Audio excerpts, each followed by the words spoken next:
Halo, video kali ini adalah kelanjutan dari chapter sebelumnya, chapter 238 episode 83.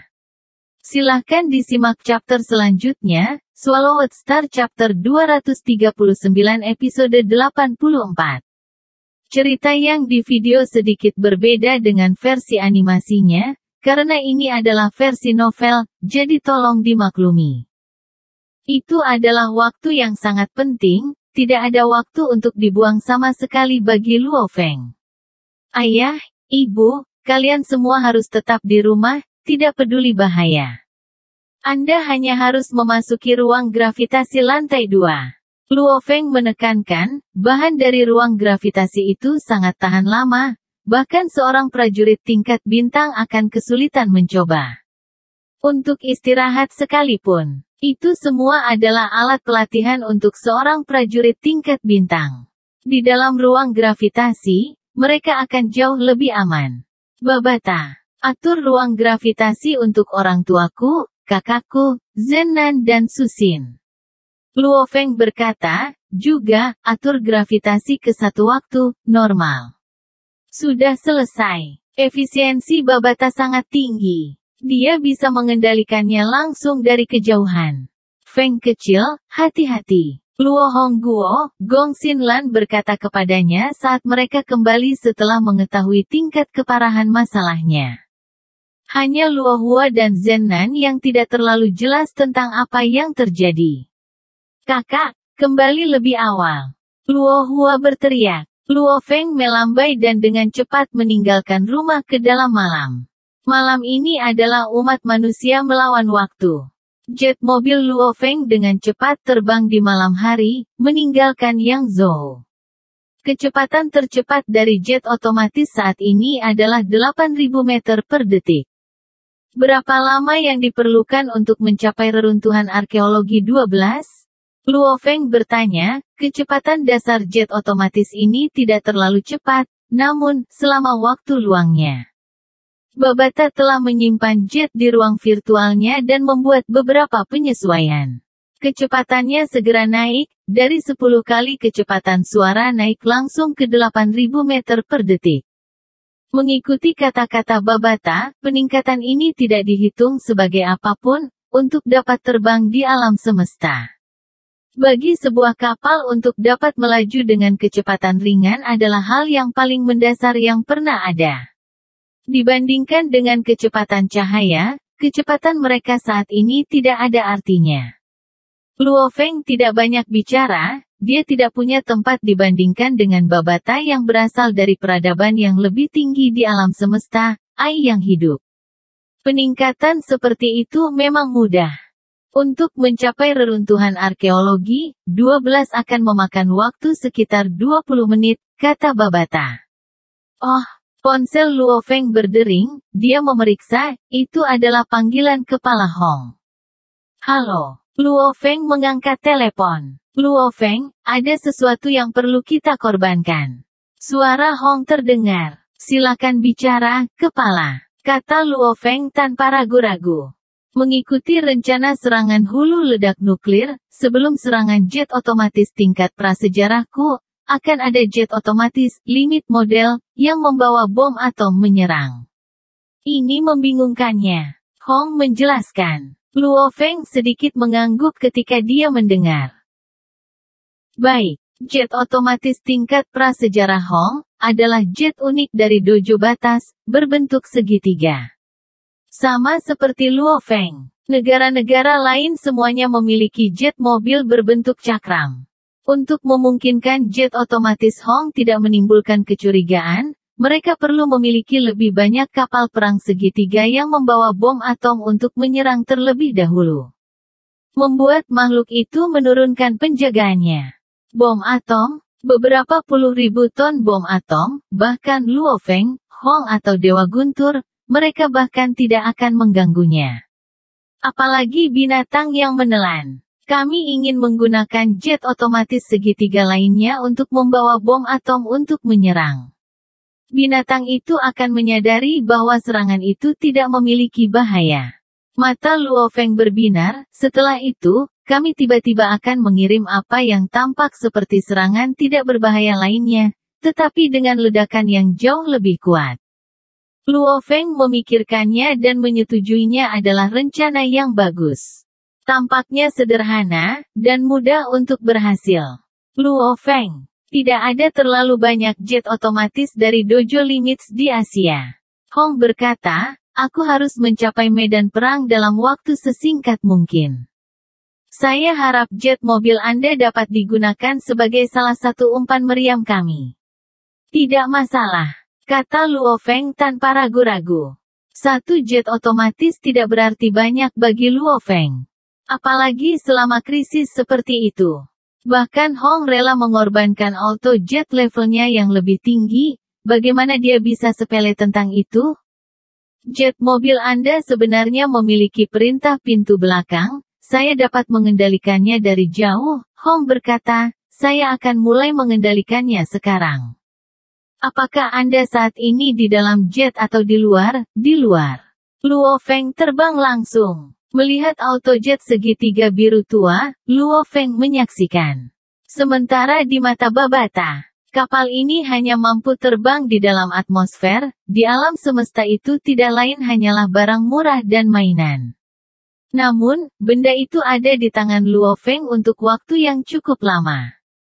Kamu juga telah melakukan bagianmu untuk kemanusiaan. Luo Feng memandangi jet mobilnya.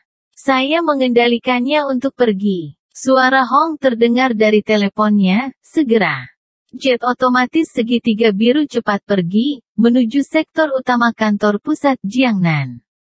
Itu jelas menuju persediaan bom atom pertama kali. Ketua, bisakah kau memberitahuku? Berapa banyak bahan peledak yang masuk? Luo Feng tidak bisa tidak bertanya banyak. Karena kurangnya waktu, kami menggunakan 150 megaton. Hong berkata, selama Nirvana Agung. Tidak ada ruang untuk menguji jumlah yang begitu besar. Ketika saatnya tiba dan meledak, bahkan jika itu malam, bahkan Cina akan dapat melihat sedikit matahari menerangi kegelapan. 150 megaton? Luo Feng mengangguk, ini adalah senjata terakhir umat manusia, itu mungkin benar-benar membantu mutasi dan berevolusi dalam jumlah besar dari makhluk bumi namun, mereka tidak peduli lagi. Harus berurusan dengan monster kelas kaisar sebenarnya adalah hal yang baik, mereka tidak bisa dibandingkan sama sekali dengan monster yang menelan. Luo Feng, reruntuhan arkeologis 12 berada di Lautan Pasifik, tidak jauh dari Hawaii dan gugusan pulau itu, dari sini ke tujuannya adalah 8.000 km. Anda hanya dapat mengandalkan pesawat ulang-alik yang melonjak sekarang untuk terbang memperkirakan kecepatan 5.000 meter per detik, Anda memerlukan 1.600, kecepatan Anda melebihi 5.000 meter per detik. Akan dibutuhkan sekitar 25 menit untuk sampai ke sana, kata Babata. Baik, ayo pergi. Luo Feng tidak ragu-ragu, melompat di atas pesawat ulang-alik yang menjulang tinggi dan menjadi seberkas cahaya, dengan cepat menuju ke Samudera Pasifik dan Hawaii. Eropa, Cina, Rusia semuanya bekerja sama. Eropa memberi 3 bom atom, Cina memberi 5, Rusia memberi 8. Dojo Limits memberi 2. 18 bom atom ini dipisahkan menjadi 18 kapal perang segitiga. Salah satunya adalah milik Luo Feng. Dan bom hidrogen 150 megaton dan bom atom yang digunakan untuk meledakkannya, disumbangkan oleh Rusia. Karena waktu sangat penting. Selama terburu-buru untuk menemukan hulu ledak, mereka menyadari Rusia, salah satu dari 5 negara besar sebenarnya bisa menghasilkan senjata ini dengan hasil 150 megaton. Dan dalam krisis kemanusiaan, Rusia pasti tidak akan menyembunyikannya lagi. Mereka benar-benar baru saja mengeluarkan senjata besar ini. Mereka menempatkannya di dalam jet otomatis tingkat prasejarah Hong dan menerbangkannya ke distrik Asia Utara. Dengan 18 umpan meriam lainnya, ada total 19 kapal perang segitiga. Mereka datang dalam berbagai warna, ada yang merah, biru, hitam del. Di dalamnya ada kapal tingkat tinggi Hong, 1 kapal surga dan tingkat bumi, 4 kapal tingkat kaisar, dan 13 kapal tingkat batas lainnya. 13 kapal ini mungkin lebih lemah, tetapi mereka bisa masuk ke mode autopilot juga. Semua 19 tidak berawak. Hanya dari penampilan bijaksana 19 kapal ini hampir tidak memiliki perbedaan. Kita harus berhasil. Kita harus berhasil. Amerika, Rusia, Eropa, Cina, India, 23 kota markas besar. Aliansi H.R. elit seluruh dunia mengandalkan satelit, menyaksikan 19 kapal perang terbang. 19 terpisah, beberapa di depan sementara yang lain terbang di belakang. Malam, Samudera Pasifik. Luo Feng telah menjadi seberkas cahaya setelah mengendarai pesawat ulang-alik yang melonjak dan dengan cepat terbang menuju sekelompok pulau di sekitar Hawaii. Luo Feng memiliki kemampuan untuk mengendalikan 19 senjata secara terpisah, sementara bergegas ke sana, dia menonton arlojinya dan melakukan banyak tugas. Ini sendiri jelas bukan apa-apa baginya. Kapal pertama. Luo Feng sedang menonton melalui arloji komunikatornya. Di layar, sebuah kapal perang segitiga hitam dengan cepat terbang menuju Asia Utara. Tempat binatang yang menelan berada di hutan belantara menghancurkan basis. Asia Utara. Binatang hitam yang panjangnya lebih dari 180 meter, cakarnya melambai dan terbang dengan cepat ke langit di atas. Pupil emasnya sedingin es. Mereka brutal dan ganas. Binatang bertanduk emas adalah yang paling menakutkan dari semua makhluk luar angkasa, itu keturunannya sendiri mengandung kekejaman dan tiran. Tiba-tiba, itu berhenti dan melayang. Itu telah memperhatikan setitik kecil sesuatu terbang ke arah itu. Mungkin itu tidak bisa mengikuti dari belakang. Namun dengan pelacakan satelit dan datang dari depan, ia memiliki kesempatan untuk berbenturan. Binatang bertanduk emas melambaikan cakar kanannya. Ledakan. Kapal perang segitiga pertama adalah salah satu makanan meriam kapal perang kaisar tingkat. Mengikuti perintah sistem AI, itu akan meledak saat monster menelan mulai menyerang, terlepas dari jarak. Gemuruh. Saat kapal perang kelas kaisar meledak, bom atom hasil 20.000 ton juga meledak. Pada layar arloji komunikator Luo Feng, yang bisa dilihat hanyalah matahari kecil yang menyinari malam yang gelap, menggerakkan monster yang jauh menelannya. Awan jamur naik dan riak-riak gelombang kejut mengalir ke segala arah seperti riak air, kecerahan. Hanya dengan napas, binatang yang menelan itu berjarak lebih dari 100 km. Tidak ada tanda-tanda kerusakan pada tubuhnya. Bom atom berkekuatan 20.000 ton meledak beberapa ratus meter jauhnya tidak lebih dari angin sepoi-sepoi yang ditelan binatang buas itu. Kapal kedua akan datang. Menurut layar, kapal perang kedua sedang terbang. 18 kapal bom atom dari meriam, semuanya dengan sekitar 15.000 hingga 60.000 ton daya ledak.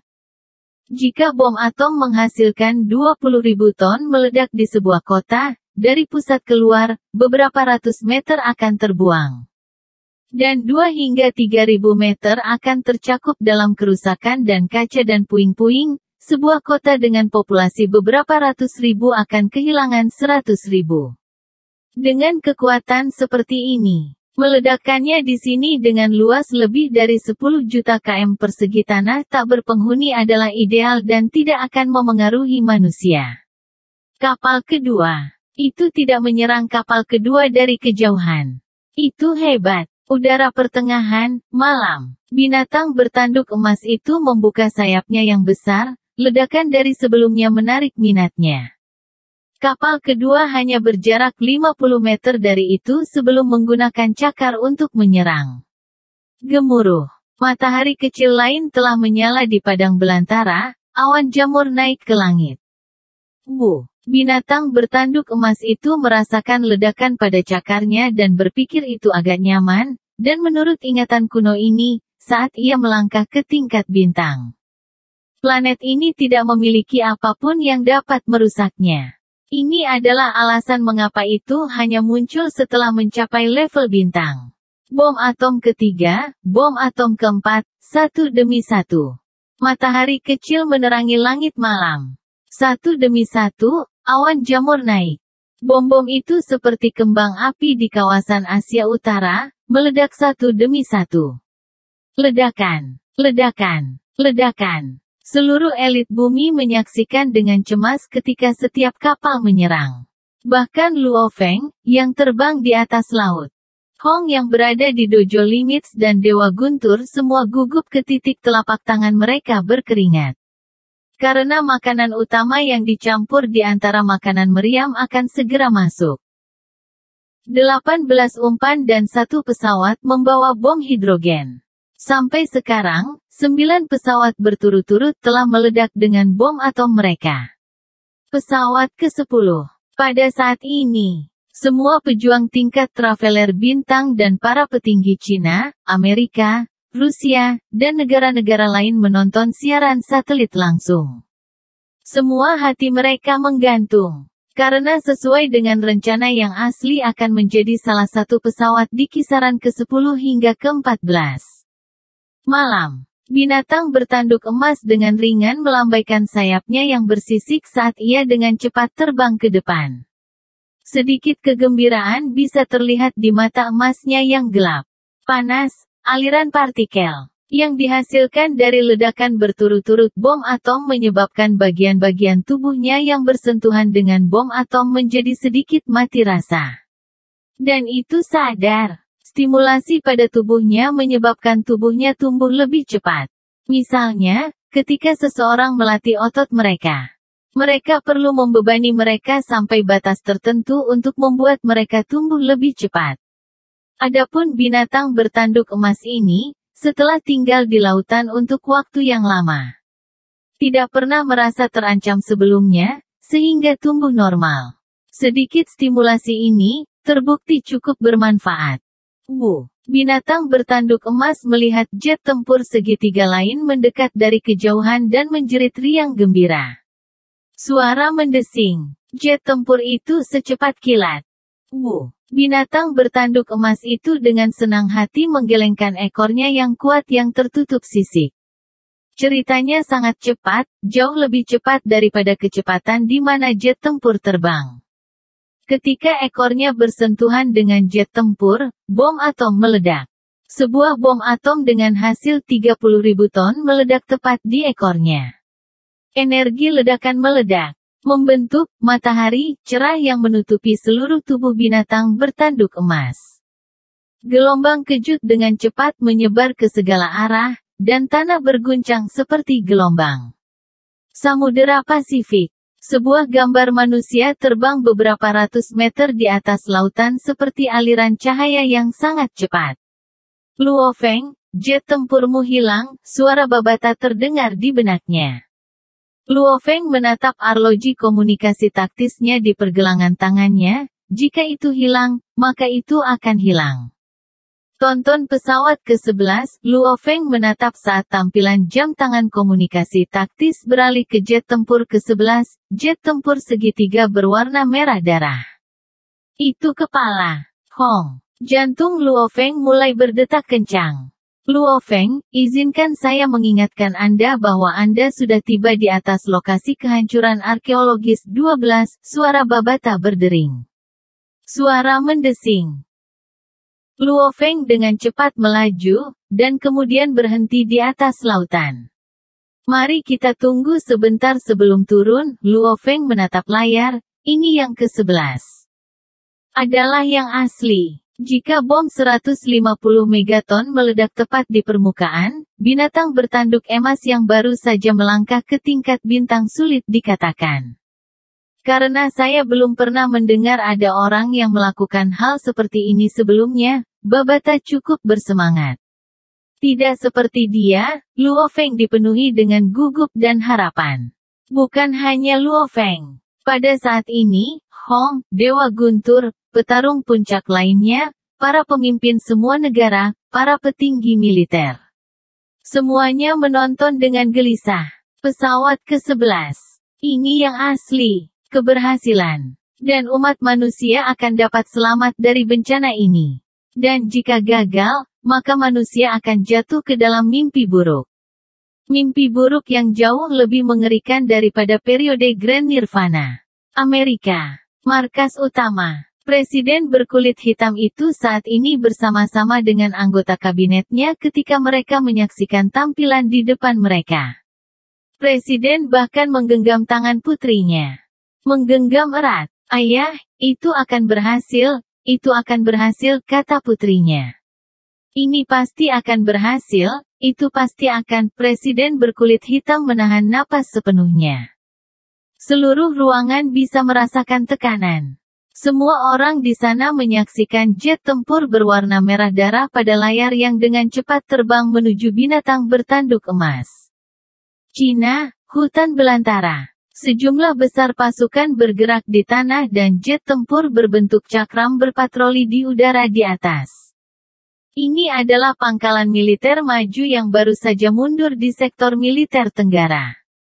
Di jet tempur, Komandan Li Dawei saat ini sedang menatap arloji komunikasi taktisnya. Itu pasti akan berhasil. Itu pasti akan, ulang Li Dawei pada dirinya sendiri dalam diam. Tatapannya tersedot ke layar arloji seperti magnet ketika keringat muncul di dahinya. Seluruh tubuhnya tidak bisa membantu tetapi sedikit bergetar. Pada saat ini, Rusia, India, UE, dan 23 kota markas besar semuanya menyaksikan adegan yang sama ini pada waktu yang bersamaan. Semua orang berdoa untuk diri mereka sendiri dalam hati mereka di depan bencana seperti ini. Bahkan orang-orang gila dan orang-orang yang penuh dengan ambisi dan kejahatan berdoa untuk kesuksesan. Masih 30 detik lagi sampai kontak dengan binatang menelan. Hong dan Dewa Guntur menyaksikan tampilan di depan mereka ketika suara Ai bergema di ruangan itu.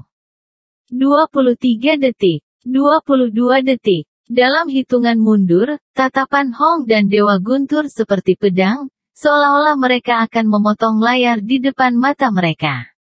10, 9, 8, 7, 6, bagian utara Asia. Seluruh tubuhnya hitam seperti tinta dan satu-satunya tanduk emas yang memiliki ukiran emas sepertinya menembus ke langit. Ketika binatang bertanduk emas itu terbang, ia dengan nyaman menggelengkan ekornya 2 kali. Sangat nyaman. Ekornya sedikit mati rasa setelah bersentuhan dengan bom atom. Pada saat yang sama, ekornya mulai menyerap kekuatan logam di dalamnya. Binatang menelan menemukan jet tempur segitiga 11, yang merupakan jet tempur berwarna merah darah. Binatang yang menelan segera mengeluarkan teriakan gembira yang mengguncang langit dan bumi. Meskipun binatang bertanduk emas memiliki sejarah panjang, yang ini baru dilahirkan untuk beberapa tahun yang singkat. Sampai sekarang, itu hanya dapat dihitung sebagai seorang anak. Binatang menelan sayapnya yang bersisik. Dan kemudian terbang ke depan. Perutnya yang bersisik sedang bersiap untuk bersentuhan dengan pesawat. Pasti akan nyaman bagi perutnya untuk sedikit mati rasa. Berhasil. Itu pasti harus berhasil. Bunuh itu. Ya Tuhan, lindungi manusia. Tolong berhasil. Sampai sekarang, para petinggi dan elit dunia semuanya sangat gugup. Luo Feng, Hong, dan yang lainnya sangat gugup sehingga mereka bahkan tidak berani bernapas. Ketika mereka melihat bahwa binatang yang menelan akan menggunakan perutnya alih-alih ekornya atau cakar untuk bersentuhan dengan bom hidrogen. Kegembiraan yang tak tertahankan muncul dalam hati semua orang. 2, 1. Hitungan mundur terakhir berdering di kamar Hong di markas Dojo Limits. Waktu sepertinya membeku pada saat ini. Kulit pada perut binatang bertanduk emas bertabrakan dengan jet tempur berwarna merah darah, dengan kecepatan yang mengkhawatirkan. Dan sekitar 10 meter sebelum mereka bertabrakan, bom atom di dalam jet otomatis berwarna merah darah telah meledak. Ledakan bom atom memicu ledakan bom hidrogen dengan hasil 150 megaton. Senjata paling mengancam umat manusia. Jet tempur hancur. Bom hidrogen meledak. Ketika dihadapkan dengan ledakan ini yang tahu berapa kali lebih kuat dari yang sebelumnya, binatang bertanduk emas segera mundur dari insting. Jelas, itu merasakan bahaya. Namun, bom hidrogen meledak tepat di depan perutnya. Bagaimana bisa berharap untuk mundur tepat waktu? Itu meledak. Pada saat ini, layar yang Luo Feng dan yang lainnya tonton langsung menjadi putih. Akhir dari chapter 239 episode 84. Terima kasih.